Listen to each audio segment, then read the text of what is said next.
Happy Tuesday, everybody. My name is Scot Mendenhall. This is Holly Mendenhall. She's my lovely wife. She's a noob, at least that's what she calls herself. We're gonna help her move from the noob status to beginner rider on the one wheel. So if that's you, you wanna figure out how do I ride my one wheel successfully, this video is for you. Let's get it started.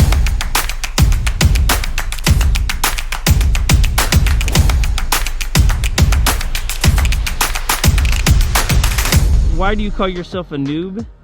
Well, I would say I've had my one wheel for a long time, so I'm kind of a veteran noob, but I don't get out to ride very much.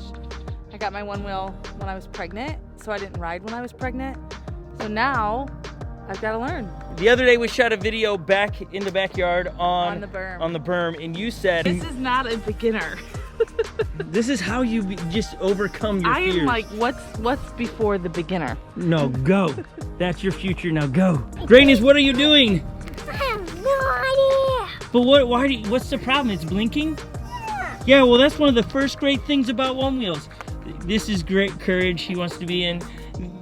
When you turn on your one wheel, like an XR, it blinks blue, so you know it's ready to go. It's thumbs up, it's telling you good to go. All right, thanks for turning it back on.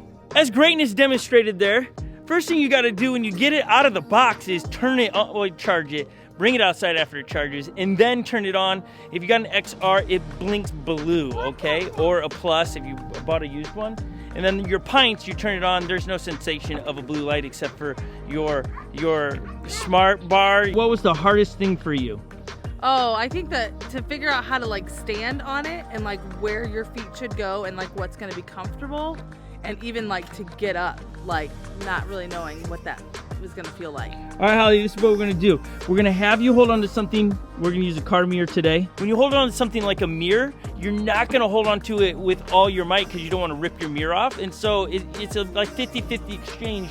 50-50 now balance onto your board, and now you're holding on to something. So if you have a car outside that you can grab a hold of, that allows you to stay put, but not leaning on completely, because then it's hard to get to the next step, which is let go and float. Position yourself in a spot where you can get a hold of the mirror and then pop up.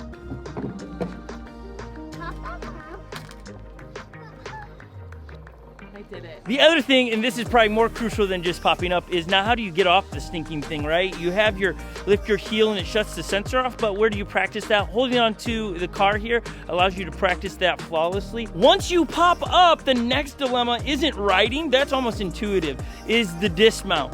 That always gets people. They either double jump off or they try to do the heel lift, but while holding onto a mirror, it allows you to really practice it, where you get not probably smooth, but at least have an idea of what you're trying to do when you're out riding. This is what I mean. Okay, so Holly, keeping hold of the mirror, go ahead and dismount, like lifting your front foot, which is, yes, thank you.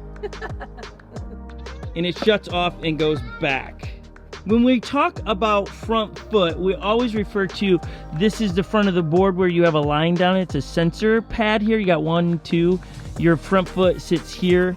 This is the back of the board. So I watched a video the other day that, Courage, how you doing, buddy? Great. I watched a video the other day where somebody rode it backwards for a long time. The back of your board is where the battery side sits down. That's how you know that's the back, that's the front, that's where the sensor pad is. What's nice to practice being able to dismount like holding on to a mirror or something is if you try to just practice it out when you're just standing still, you almost lose sense of what foot you're supposed to raise. But if you can hold on to something and practice raising your foot, that heel of the front foot, then it just helps you remember that when you're out and you go to stop and raise your foot, you know exactly what foot to raise. You know how it is. They say practice makes perfect. We're just trying to set you up so that when you're out on the street, you can ride. So we've got you up. We've got you practicing how to dismount. Now, let's teach you how to ride really quick. All right, let's see. You put it all together now, how? Without holding on. Without holding on.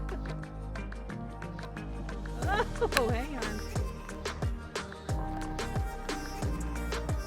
Hardest part, just standing here. Just standing. So she says this is the hardest part, but like this is where you got to practice, because to dismount you've got to be stopped. Yeah, for sure. And so this is crucial to practice, just floating a little bit. And then let's see you do the dismount really quick. There you go. I know everybody wants to get right on your one wheel and ride. I'm with you, but practicing these key things will help you save your skin and keep you from being embarrassed. Okay, so just practice a few of these things, and then here's how you get down the road. Now, the key to going forward is not looking at your feet. Oh, and I struggle with that. So many people look at their feet and try to go, and that's dangerous. If you watch some of our race videos with Kristen, she constantly watches her feet instead of look where you want to go. This is how you should ride, looking at me. See, she's now following the camera versus looking down at her feet. Much.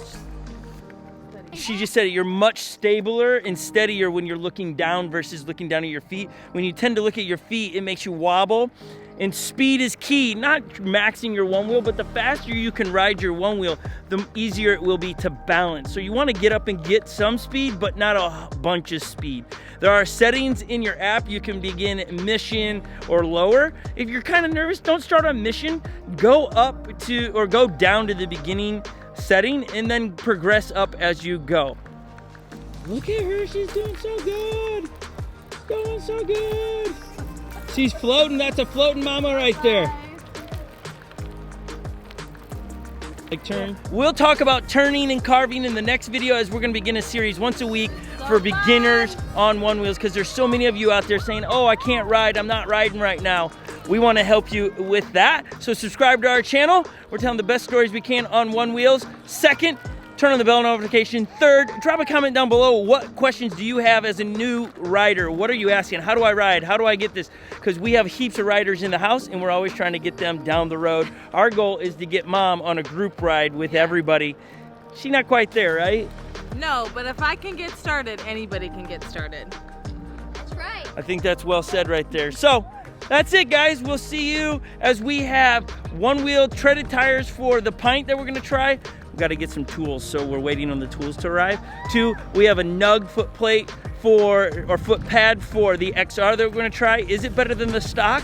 We have also some epic falls that we're gonna show you, and we're gonna watch them. It's gonna be so, we just got great content coming this week. All right, that said, we'll see you tomorrow, because this one is over.